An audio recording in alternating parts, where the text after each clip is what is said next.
আমার ছোট্ট সোনামণিরা, সিজারে হইছো কারা কারা দেখি? সিজারে, যে হুজুর আমি সিজারে পৃথিবীতে এসেছি, হাত তোলো। কয়েকজন হাত তুলছে, মাশাআল্লাহ, ঠিক আছে, অসুবিধা নেই, হাত নামাও। এটা একটা প্রাকৃতিক নিয়ম। মায়ের পেট থেকে পৃথিবীতে আমরা এইভাবে আসি। কেউ প্রাকৃতিক পদ্ধতিতে আসি, কেউ সিজারে আসে। যারা সিজারে আসছে তারা এই কষ্টটা সহ্য করে নাই, তাদের অন্য ধরনের স্ট্রাগল পৃথিবীতে আসার পরে। কিন্তু আমরা যারা নর্মাল প্রসেসে এসেছি সেই সময়টার কথা খেয়াল করেন। আমাদের দেহের সাইজ অনেক বড়, আমাদের ওজন অনেক বেশি, কিন্তু আমাদের মায়ের যেই অঙ্গটা দিয়ে আমরা পৃথিবীতে এসেছি ওই জায়গাটা বড় সরু। খুব ছোট্ট একটা জায়গা দিয়ে এই বিশাল দেহ নিয়ে আমাকে সংগ্রাম করে আসতে হয়েছে, ঠিক কিনা?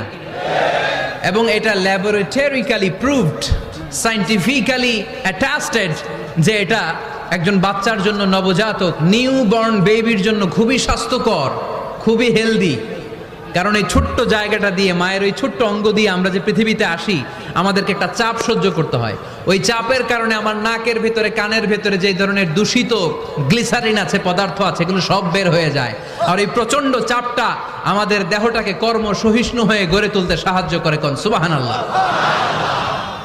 সেই দিন আমরা স্ট্রাগল করে পৃথিবীর বুকে এসেছিলাম।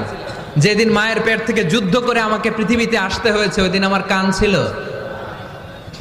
এখনকার মতো কানের শক্তি ছিল? এখন যে হাতে শক্তি, ওই শক্তি ছিল? ওই কঠিন পরিস্থিতিতে যদি আমি সংগ্রাম করে টিকে থাকতে পারি, বর্তমান সময়ে আমাদেরকে কেউ আটকায় রাখতে পারবে না, পারবে না। ইন্নাকা কাদিহুন ইলা রাব্বিকা কাদাহান ফামুলাকি। আল্লাহ বললেন, ও বনি আদম, তোমাকে কষ্ট করতে করতে আমার কাছে আসতে হবে। আবার আল্লাহ বললেন, লাকাদ খালাকনাল ইনসানা ফি কাবাদ। আমি বনি আদমকে, দুনিয়ার সবগুলো মানুষকে কর্মসহিষ্ণু করে তৈরি করেছি। সুবহানাল্লাহ বলেন। কর্মসহিষ্ণু।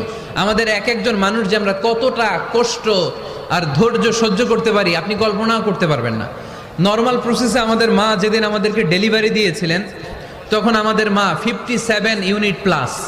সুস্থ মানুষ ব্যথা সহ্য করতে পারে 45 ইউনিট। কত ইউনিট?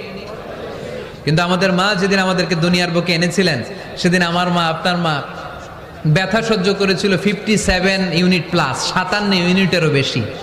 এই ব্যথাটা সাধারণ কোনো ব্যথা নয়।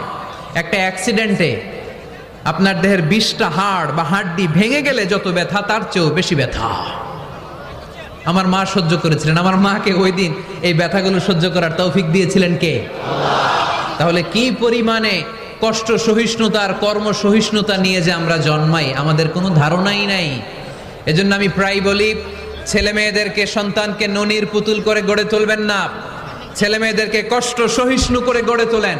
প্রতিকূল পরিবেশে কি করে নিজের অস্তিত্ব জানান দিতে হয়, এমন করে আমরা আমাদের মুসলমান সন্তানদেরকে গড়ে তুলবো। চিল্লায় বলেন ঠিক কি না?